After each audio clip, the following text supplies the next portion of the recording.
Megan, you make a lot of sense, which is the opposite of Not boxing. useful for boxing. Exactly.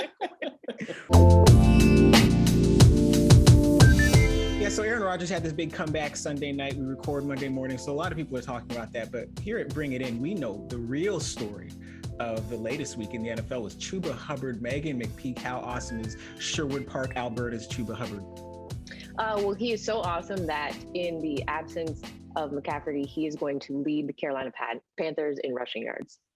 Absolutely. And the thing is, I'm always like, hey, all Hubbard all the time. Enough is not enough, but I didn't want it like this. I did not want McCaffrey to get hurt to have to make this happen. But we are certainly team Chuba Hubbard over here. Corey Erdman, give me a spicy Chuba Hubbard take. So the funny thing about Chuba Hubbard is that, Morgan, we have memories of Chuba Hubbard from 2016 in Edmonton. I was calling the Canadian National Track and Field Championships with a person that's pictured on the wall right behind you.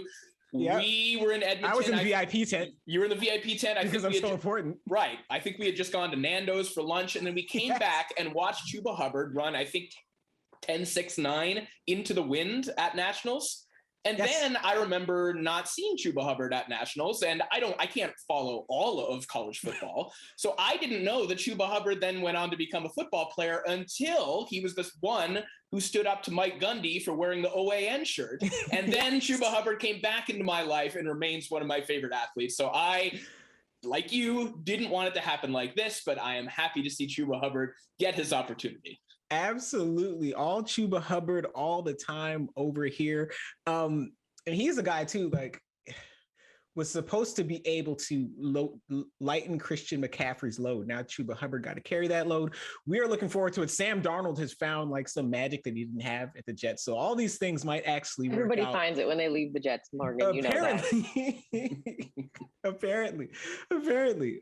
Anyway, guys, welcome back to another week of Bring It In with Morgan Campbell. I'm your host, Morgan Campbell. If you come back to us every week, or if you're new here and you like what you hear, make sure you like the video, subscribe to CBC Sports YouTube channel, leave a comment, hit us up on social media using the Bring It In hashtag. We're always soliciting in or out topics. If you don't like what you hear, leave a dislike, leave a nasty comment. We don't care. Feed the algorithm like the Browns feed Nick Chubb.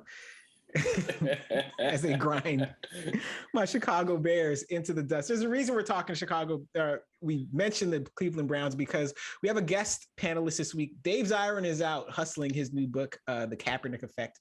So if you guys get a chance, I just picked up my copy. If you guys get a chance, pick it up. So he's out on book tour right now. So Corey Erdman, Browns fan, has volunteered to step in. Corey Erdman, what's up? Dave Zirin, also a Cleveland Browns historian, of course, his great work on Jim Brown. And I'm kind of feeling like what Browns fans must have felt like back then, because I've never felt this way before. I've never watched professional football with optimism before, Morgan. It's a weird feeling. because you're a little too young to remember the like in real time the Kevin Biner, the Ernest Biner and Kevin Mack days. That's Reggie right. Langhorne, Hanford Dixon, and the rest of them. Right, the original dog pound, and how they gave you the hope, and then the drive. And for you guys too young to remember that, just Google, like in quotation marks, the drive, and you'll see what I mean. Also joining us, a Bring It In regular from Washington, D.C., learning all about states' rights and local dominion right now, firsthand. The play-by-play voice of the Washington Mystics, the play-by-play voice of the Capital City Go-Go, proud native of Hamilton, Ontario, Meghan McPeak. How we doing? Doing great. It's media day, so always fun. So you got to take off and go to media day. Oh, no, I'm doing it virtually. It virtually. So at media day, are you going to press your hands into the arms of your chair and pop yourself up so everyone can see the Toronto Blue Jays logo on your shirt? No. But I'll do it for everybody now, since the Jays are doing so well. Perfect. Okay, listen. We have not a ton of topics, but each of them is dense. So we're going to get to it. We're talking because Corey's here. What we forget about, no, what we don't, it's not what we forget about Corey. What you guys might not know about Corey is that he is one of the preeminent play-by-play boxing voices in Canada and also in the US, overseas. If you have the right hookup, you can hear him call fights from literally anywhere in the world, but usually from like his living room or studio. But these days, but you know what I mean. So we're going to mention some boxing. We're going to talk about baseball beef, which is always spicy.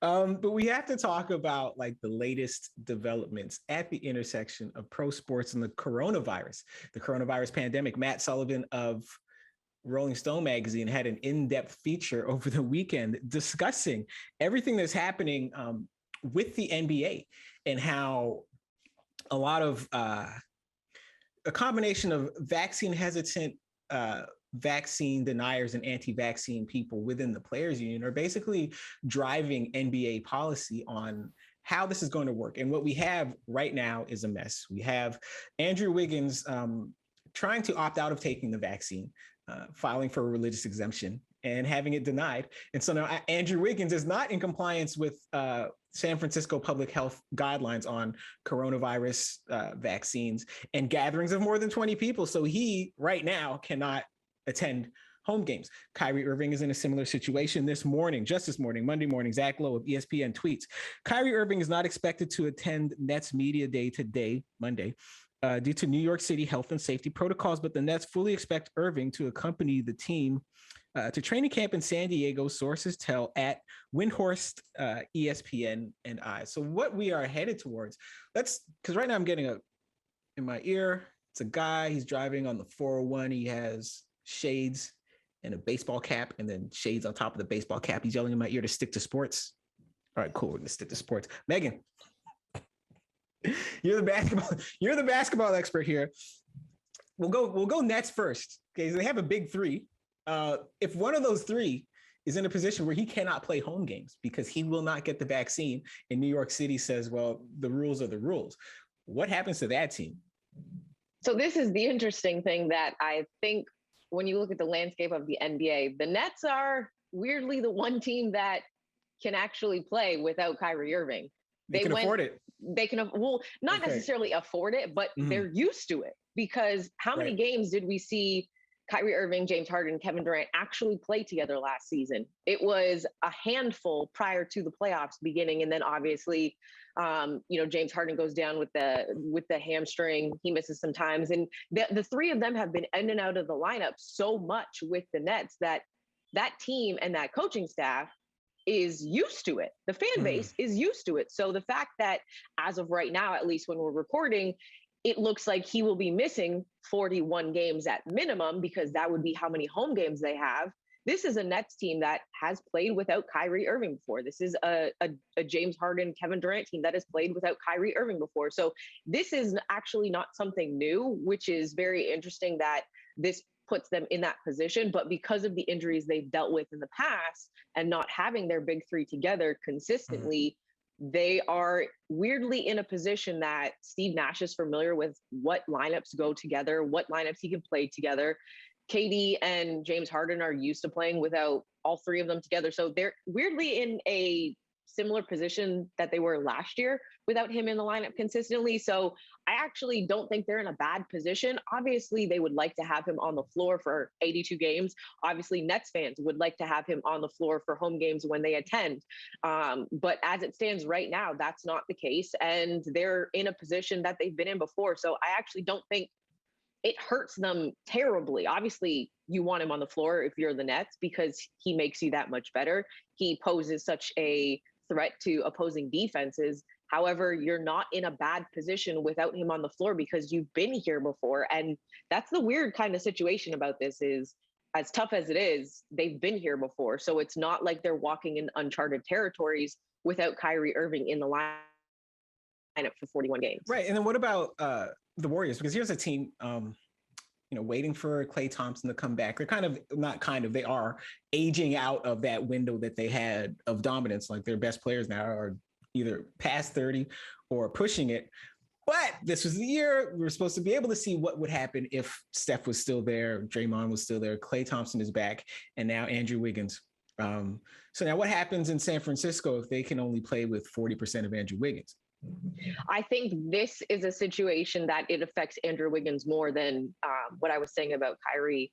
Although he's not in a contract year, he's not a unrestricted free agent until I believe the 2022-23 season. So not the next 2 seasons, but the following. So I think he's still got a couple years left on that contract because if I'm not mistaken, and I know that the NBA contractor nerds will correct me if I am wrong. But if I'm not mistaken, his contract that he is on currently didn't kick in until I believe the 2020 season. So he's still got some time on that. So in a way, it weirdly benefits him because he's not fighting for a contract. However, at the end of the day, he's still fighting for his NBA career at this point. And I think him being moved to the Warriors was a great situation for him and taking the pressure off of his shoulders, primarily that it was when he was, number 1 pick in Cleveland, and then obviously his time in Minnesota. And I think the pressure taking off of him allowed him to excel and allowed him to play the way that we saw him play last season. And I think that it was putting him in a position that he was going to have a really great season, in my opinion, or was setting himself up to have that great season. As you mentioned, they're waiting on the return of Klay Thompson. You put him on the floor with shooters in the sense of Klay Thompson and Steph Curry, then you have Draymond with the ability to run that point forward. I think it was putting him in a position that he could have had a really strong year and really could have put himself kind of back in on the map in NBA fan bases and showing that he can be a serviceable NBA player with his skill set and with his abilities and athleticism. So I think that this actually affects him more than it does Kyrie because of the situation he's in and fighting to continue to be on an NBA roster. Right. Now, Corey Erdman, to you, does it make sense for Kyrie Irving and Andrew Wiggins and some small but significant other number of NBA players to climb a top vaccines are bad hill and risk their lives alongside Nicki Minaj's cousin's friend's fiance, and R&B Lothario, Darrell Tank Babs? What kind of sense does this even make? Well, it doesn't make any sense to me. And as you mentioned, they're endangering themselves, they're endangering other people, and they're endangering their playing career as well. If we just want to talk about it in the context of sports, I think the question here is, how deeply do they believe these things? And by that, I mean, there are still people out there who are persuadable on this topic. We know that to be the case because there are still people every single day who are getting their first shot, who are getting their second shot. So it's possible to change people's minds on these topics. It's possible if they're receptive to the information and they have access to it. As rich, famous athletes, they can talk to the leading experts in the world. If they still need additional counsel on this, it's possible. But if you're someone like Kyrie Irving, who, according to the Rolling Stone story, is liking posts that are saying that this is some kind of, satanic ritual, and this is like kind of like a recruiting effort on the part of Satan to vaccinate people, that takes a deeper level of deprogramming. And I don't know, I'm certainly not capable of doing that. And I don't know that the world's top medical experts are capable of doing that. There are people who specialize in deprogramming that kind of thinking. Now, does Kyrie really think that? Or is he, as Howard Bryant said, that someone described to him Kyrie as being a contrarian without a cause? Then maybe Kyrie could be talked down. But we're really at an impasse, and particularly if his beliefs are that deep-seated, if it's part of kind of a larger conspiracy, I don't know how one could possibly get through to Kyrie Irving without, really being an expert on deprogramming people who have been in cults and stuff like that. Well, yes, and and race kind of ripples beneath the surface of all this because the NBA is the most has the highest proportion of Black players of the major pro sports leagues in North America. Like the anti-vaxxer that Kyrie Irving is fond of liking apparently says that this is not just an attempt to win people over to Satan, but an attempt to win Black people over to Satan. And then we have Jonathan Isaac. That's his first name, right? Yes, Jonathan Isaac from the Orlando Magic. And this is the wildest paragraph of this story to me. The Orlando Magic's 23-year-old starting forward is deeply religious and proudly unvaccinated. This is straight from the story. When NBA players started lining up for shots in March, Isaac started studying Black history and watching Donald Trump press conferences. he learned about antibody resistance and came to distrust Dr. Anthony Fauci, who he looked out for people who might die from the vaccine, and he put faith in God. That is one of the wildest paragraphs I have ever read. Like, what would you learn about Black history or antibody resistance from a Donald Trump news conference? Not much. But I feel like this is a reference, like a nod to the Tuskegee experiment, where Black men weren't injected with syphilis. They were tested positive for syphilis, and then the researchers just let the disease run its course, pretended to be treating them, just gave them placebos just to see what would happen if you left this disease untreated for years and years and years and decades. But this vaccine is completely different. This is a case of actually going to get the treatment. And if you are that concerned that in the vaccine, they are trying to program Black people specifically, which I didn't get, but Corey, I will echo our good friend Bomani Jones, who always said from the beginning, like, if you're that worried that they are targeting Black people, you go to where the white people live. You get the shot there because they can't switch the vial out. You put yourself in line right between Chad, Becky, Connor, and Hunter. Get that shot, and you're off to the races. But what I can't figure out is why more players, and Corey or Megan, feel free to take this on, aren't just treating this as a health issue. Like, if there was something going around that was attacking people's Achilles tendons, you can't play without an Achilles tendon. You can't play without an ACL. And if you had the opportunity to safeguard your ACL, then you would do it. And either you take this on. What is the difference between wearing a knee brace? Well, maybe not wearing a knee brace, but say wearing a mouth guard. Like, wearing a mouth guard doesn't stop you from getting hit in the mouth, but wearing a mouth guard protects you if you get hit in your mouth, so you can leave with your teeth. And a vaccine works the same way. But again, Corey, why aren't more people just taking this as a job safety issue? Well, and that's how I think a lot of sports leagues were trying to position this. And I think that probably a turning point in this, as wild as it sounds, remember when Michael Irvin had that rant about how, yes, if you don't get the vaccine, that means you don't want to win the Super Bowl, right? Right. And I think that probably spoke to a segment of people that might have been hesitant otherwise, but they said, hey, nothing to me is more important than winning these games. But again, if you're at this point, and the NBA has kind of thrown down a gauntlet, at least to a certain degree, if you're a Kyrie Irving and you're faced with the prospect of missing 41 games and you still are willing to not get the shot, again, I don't know what to say to those people. Yeah, that's the rare case of the this guy doesn't love football police intervening on behalf of the public. On the right side, yeah, right. Right. If you love football, you will inoculate yourself, protect your teammates, and keep yourselves eligible and available, because that's the other thing, right? And a lot of people smarter than I am talk about this all the time. Like, if you're Kyrie Irving, your job's not going anywhere. Right. And teams will live with 41, half of Kyrie Irving, because half of Kyrie Irving is still better than half of the league. If you're the 12th guy on the bench, right, and you say, well, I'm not getting vaccinated and I'm going to skip 41 home games, GM's on the phone to the G League, because there's somebody as good as you or nearly as good as you. Well, he's better than you because he can play 82 games or be available for 82 games instead of 41. But even Meghan McPeak's favorite boxer, Deontay the Bronze Bomber Wilder, who has a big fight coming up against Tyson Fury, he was vaccine hesitant. And he was on a conference call last week, and the reporters asked him where he stood on the vaccine. He said, look, I was vaccine hesitant. I'm paraphrasing here, but I talked to my doctor and I decided to get the shots.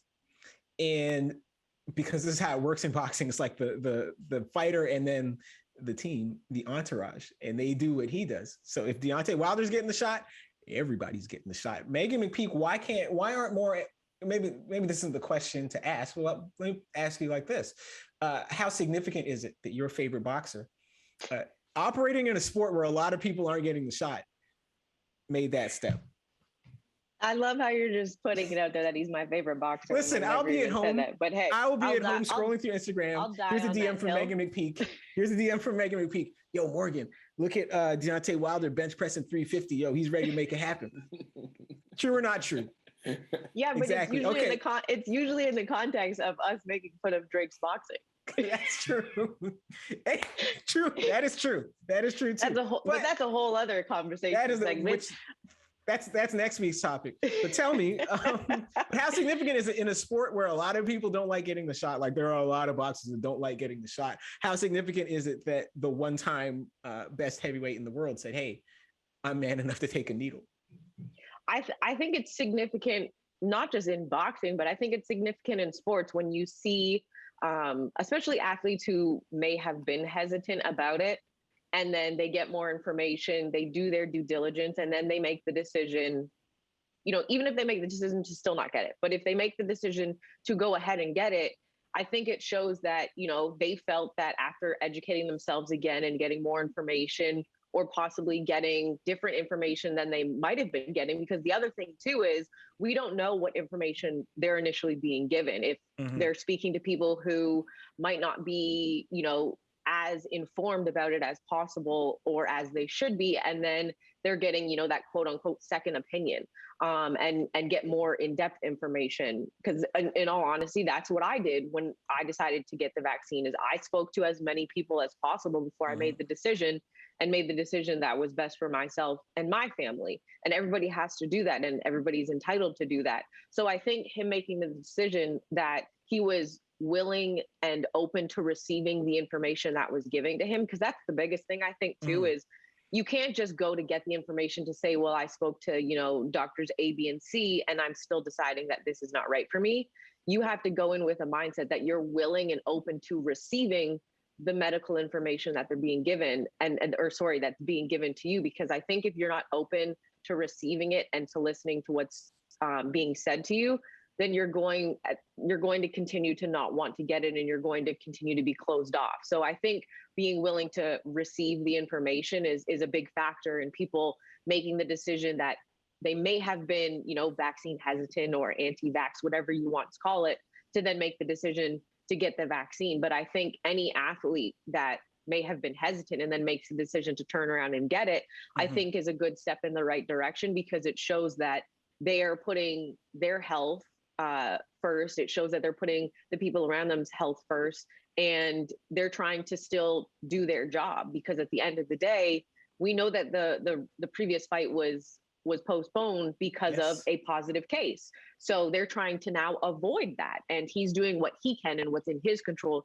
to try and avoid that. So I think the biggest thing, at least in my opinion, and I'm not a medical expert and I don't even play one on television, is you have to be open and willing to receive information that's being shared with you from the medical experts that are familiar with this and those that you're seeking the information from. I think, at least for me, that was the biggest perspective I had.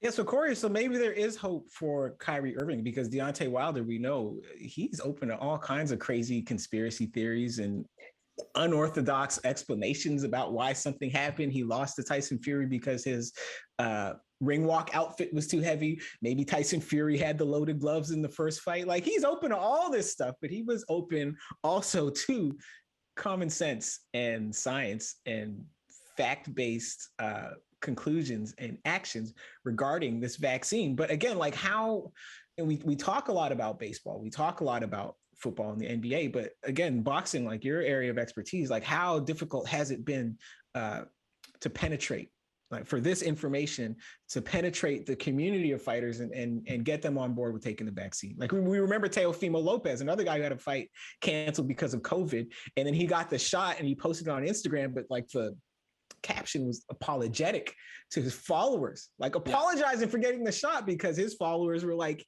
hey bro, we're strong, we're not scared of a virus, even though you should be scared of a virus. It makes people very sick. But how difficult has it been to penetrate that community? Extremely difficult. And I think that the Teofimo situation is it explains what's going on in boxing right now, which is that the status quo is to be vaccine hesitant or anti-vax, or at least that's what it feels like. Because when Deontay Wilder comes out and says, yeah, I got the shot, or when Vladimir Klitschko posted it, or Juan Francisco Estrada posted themselves getting vaccinated, they were very much in the minority.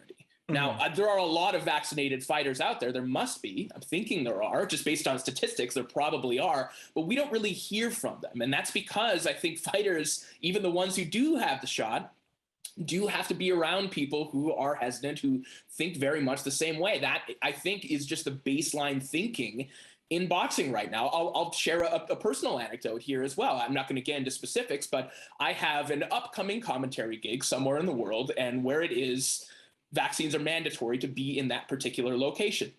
We're looking for a color commentator to join me on that broadcast, and it's very difficult to find a boxer, a current boxer or an ex-boxer who is not an anti-vaxxer or who is vaccinated to do this show with me. Like that's the position boxer, that we're in. I'll join you. Perfect. Exactly. Except, but that's where we're at in boxing right now. In this fight specifically, you know, the discourse around Fury and Wilder is some of the most chaotic on the boxing internet, and it's drawn across very specific lines. And this is another one of them where Wilder is the one who now has 2 shots. Tyson Fury had COVID and still only has 1 shot, is still not getting his second shot. So, I mean, this just continues to make the discussion around this fight even messier day by day. Yeah, and here's what I don't understand about the messaging, and I guess it's difficult to get the correct messaging, to get everyone on the same page about the messaging, because the situation is fluid. The virus changes, so your plans of attack have to change. But what I don't get is why it's so difficult for a group of people in any sport who are very used to needles, very used to blood tests, very used to medications, very used to like trying new things that might not work, but somebody said it would work. Somebody said, if I sit in this cryogenic chamber for 2 minutes, it'll enhance my recovery. Somebody said, if I take creatine, it'll make me stronger and faster. None of these methods are anywhere near as vetted as a vaccine, yet people will do it. But then when it comes to the vaccine, even though, again, and if you're not from Canada and you move to Canada, you want a visa, you want to become a citizen, you have to show proof that you have all kinds of shots. And this is one more shot, but where we are is at this impasse, and I really don't know how we're going to solve it. Well, and the difference with boxing too, that makes it even more complicated, is we see the pressure that leagues are able to put on his player. They can't absolutely say you have to be vaccinated or you can't play yet, but they're basically doing everything they can to make that the reality. Boxing is state governed, basically, right? It's basically every boxing match is a part of that local government. You know, you want to know how much a guy got paid, you have to call the government, and they'll tell you. It's sanctioned by states and provinces and so on and so forth.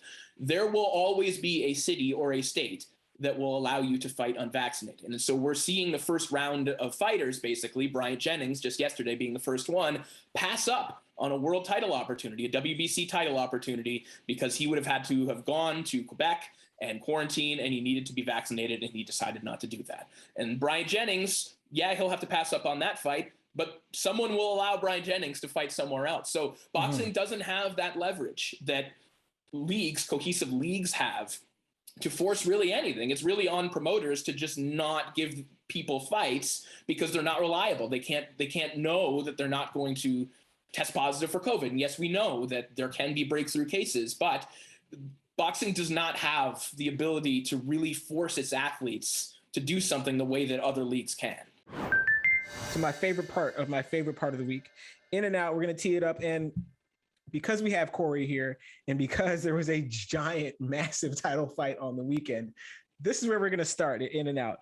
Fight I had an opportunity to cover a little bit for the New York Times. Oleksandr Usyk from Ukraine took Anthony Joshua to school on Saturday. And now that wasn't really supposed to happen. What we were supposed to be seeing was sort of like a semifinal, Usyk versus Joshua. Joshua is supposed to win so he can fight the winner between fully vaccinated Deontay Wilder and partially vaccinated Tyson Fury. Like, that was what was supposed to happen. 70,000 people show up at Tottenham Hotspur Stadium to watch this formality of a fight. because Joshua's 6'6".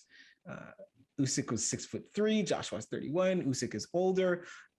Joshua is a heavyweight his whole career. Usyk's coming up from cruiserweight. Joshua's supposed to win, and what happens?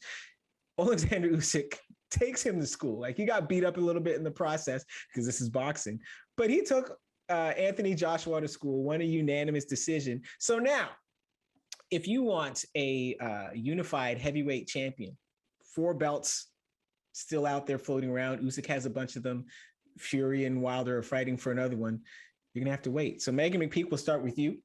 Are you in or out on waiting even longer for the thing that sports fans want, which is one unified, unambiguous heavyweight champion?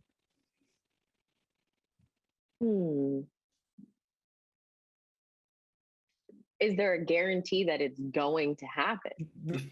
Listen, we can't provide those in boxing. Exactly. So I am out on waiting. I'm out on waiting. Like, give it to me now, because there's no guarantee. Like, I feel like that's most fans who are not like true diehard boxing fans like you both are. But like, if there's no guarantee that if we wait all this time that it's going to happen, then give it to me now. Let's make it happen. Find a way to make it happen. Megan, you make a lot of sense, which is the opposite of boxing. Not useful for boxing? Exactly. Corey, you in or out on waiting even longer for a unified, unambiguous, unanimous heavyweight champion? In this case, I'm willing to be in, because the point is that we want an unambiguous champion. And if coming to that answer or finding that answer means seeing this rematch first, so that the winner of that can face the winner of Fury and Joshua, Fury and Wilder, and we definitely find out who the best heavyweight in the world is, that's what we want. We don't just want an undisputed champion for the sake of it. We genuinely do want to know who the best heavyweight in the world is. And I do think that, in general, rematch clauses like one that exists for this fight with Usyk and Joshua, they're a net good. They typically, they shelter against bad decisions and, just ambiguity, excuse me, in all fashions. So in this case, yeah, do the rematch, but please promise me that the winner can face the winner of the other fight. I'm all the way in on waiting a little bit longer, only because all these fights are high stakes and competitive and entertaining. So now, if you said if the wait for a unified heavyweight champion involved like another John Ruiz versus Evander Holyfield fight, then I would just say, hey, keep it. But Joshua versus Usyk was exciting and competitive. Wilder Fury 3, like all those fights, well, the second fight wasn't super competitive, but it was still exciting. And there's some drama around this first fight. So because this little detour still involves exciting competitive fights, I'm willing to live with it. But if it gets to the point where whoever wins between Usyk and Joshua in the rematch just takes the belts and scatters them to the 4 wins, and we got to do this all again, even I, as a hardcore boxing fan, might consider losing a little patience. Last topic. I promised you guys baseball beef, and I'm going to deliver.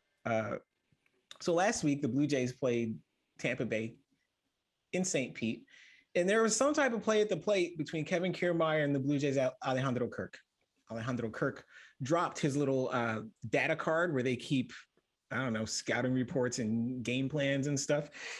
And Kevin Kiermaier picked it up and kept it. And the Blue Jays said, hey, give it back. And the Tampa Bay Rays said, no, if you wanted it that bad, you would have held on to it. So after the game, the reporters asked Charlie Montoyo if this conflict is ongoing still. And Charlie Montoyo says, no, all is forgiven. That's agua under the bridge. Only to find out, and I didn't realize that these things happen on separate days. I thought this was all in the course of the same game until I started reading. Kevin Kiermaier's like last at bat of the series. Ryan Borucki hits him with a pitch in return for him having not given back this card. And so the Blue Jays are enforcing. I did not know that the code of unwritten rules had a clause for data cards, but now we know. So Borucki gets kicked out of the game. Tempers flare. Blue Jays are fist bumping Borucki like he really accomplished something. What I want to know from you, Corey Erdman, is are you in or out on the Blue Jays dispensing baseball justice for Kevin Kiermaier holding on to this data card? I'm out, and I think that what this is teaching us that everyone on the Blue Jays should have tighter pants, because then those cards wouldn't fall out, right? That's the Blue Jay style, right? The tight pants. So tighten those up, and this won't happen again. I'm curious though, on that card, on Kiermaier's name, did it say put him on base? Because that's all you did. And I know the game was out of hand, but like also, do you think that, and I guess that this is the only thing that baseball has to enforce justice, but do you actually think that the throwing the ball at him, that the next time Kevin Kiermaier sees his scouting report on the ground, that he's not going to pick it up? I don't know. And to be fair, I do think that Kiermaier is he's getting caught up in his own lies as well, because he's saying, oh, at first I didn't know what it was, but then when I knew what it was, I'm like, I'm not bringing it back. So everyone is being a little silly here, but I never advocate for just putting someone on base for who cares? Also, throwing a baseball at someone is dangerous. Don't do it. It's very dangerous. Also, like the team that orders, like, who do you order to throw the ball at this? Like, it's going to be, if you tell Rob Ray to throw the pitch at the guy and you lose Rob Ray over this, you lose Berrios over this, like, you lose. Anyway, I'm going to get to my real take in a second. Meghan McPeak, you in or out on the Blue Jays dispensing vigilante baseball justice? I'm 1,000% in on this. And this is the thing, okay? I'm just guessing here, okay? I feel like it was strategically, maybe a nod, a wink, like, do it. Do it. They would purposely pick what pitcher is going to take one for the team, okay? Yeah. You take one for the team. He knew his assignment. He understood his assignment, and he executed it. He needed to get playground justice, okay? Playground justice was necessary, because at the end, and can we just also give like a heartfelt thank you to the poor bat boy who was asked to go over and ask for the card back, and he just like completely like, get out of here, peasant. Like, you want it that bad, come ask for it yourself. Like, the poor ball boy or bat boy, whichever it was, like, come on, why put him in that position, or her? Like, that shouldn't have happened. But at the same time, like, you know what's on the card, okay? Don't lie to us. Don't lie to us. Don't lie to yourself. You knew what was on that card. And also, too, in the heat of the moment, things can fall out of your pocket. Yes. So I'm with Corey. Get tighter pants, okay? Right, yeah. Or like do what they do quarterbacks, which you put it on your forearm kind of thing. Yep. But either way, I'm 1,000% in on playground justice. Okay, 1,000%. Okay, well, one, this is one time you'll see some ambivalence from me. One, I'm out only because like scouting reports, game plans, like in this era, they are not a secret. They are not a secret. Like it's different from, when I was in high school football, we had a really good guy named Granville Mayers. He was a beast. And our coach wanted to give him the ball. And he would shout from the sidelines, give the ball to Granville, sweep right to Granville. And everybody knew it was coming. So could we now get mad at the other team for deciphering our game plan? And then when they figured it out, we came up with some ingenious signs, sweep right. And so the scouting report card is very much the same thing, right? You look at the card as it's, you already know, you can go on MLB.com and look at each player's heat map and see where they hit the ball and where they don't. That's where they're pitching it. You know where they're going to pitch it? To wherever the hole is in your swing. You know this already. After 150 games, you don't think these guys know what they want to do to you and you don't have your own plan. Like, none of that stuff matters. Like, this is not worth fighting over. It's not worth injuring people over. This does not rise to the level of the Astros sign stealing scandal, right? Oh, what are we gonna do to Vlad Jr.? Oh, don't throw him many strikes. Duh. Like, this is what people have been doing all season. Like, none of this is new. Everybody has all this data. Like, the card is the one thing that makes the difference. Is insane. But I'm in on it for this reason. It's because Charlie Montoyo looked at everybody in the face, or virtually anyway, and said, "No, it's forgiven. This is not a thing.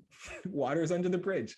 And then the next day came back and had somebody throw the ball at Kiermaier. It was like, so like the Blue Jays to make this type of heel turn, I'm in on that. We've been doing this long enough. All the way in on every type of heel turn. This is like Shawn Michaels shaking Marty Jannetty's hand, right? And then hitting him with Sweet Chin music. And that was that. And that was the birth of the sexy boy, of heel Shawn Michaels. And this is what the Blue Jays did. No, it's fine. It's fine. No, it's fine. Kiermaier, it's fine. It's all love, baby. And then next time up, they hit him with the pitch. So I'm in on the Blue Jays heel turn, but like as a strategy, guys, I'm out. You're not learning anything new from a data card that fell out of a person's pocket. Come on now. But I hope you guys learned something new this week. Shout out to Corey Erdman for bravely filling in at like literally a moment's notice to pinch hit for Dave Zirin, who's out hawking that book. Good shout out to Dave too. I already bought one copy of the book, Dave. I don't know how many more I can buy before I break my own budget, but we'll see. Corey Erdman, in the meantime, tell the people where they can find you.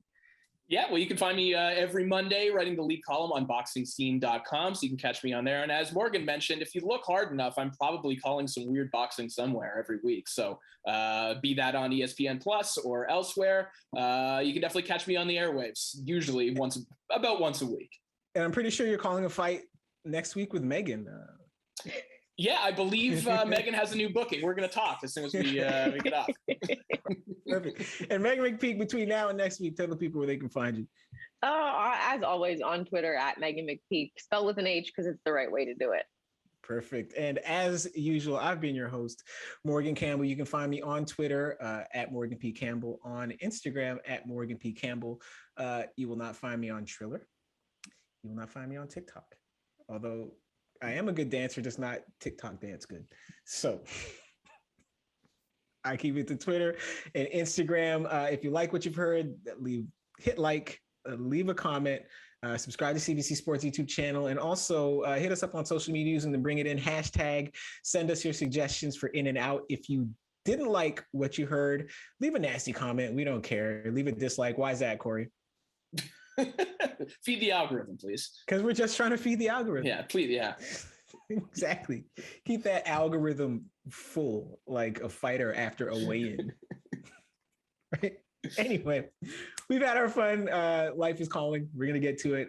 We will see you guys next week on Bring It In with Morgan Campbell, and I have been your host, Morgan Campbell.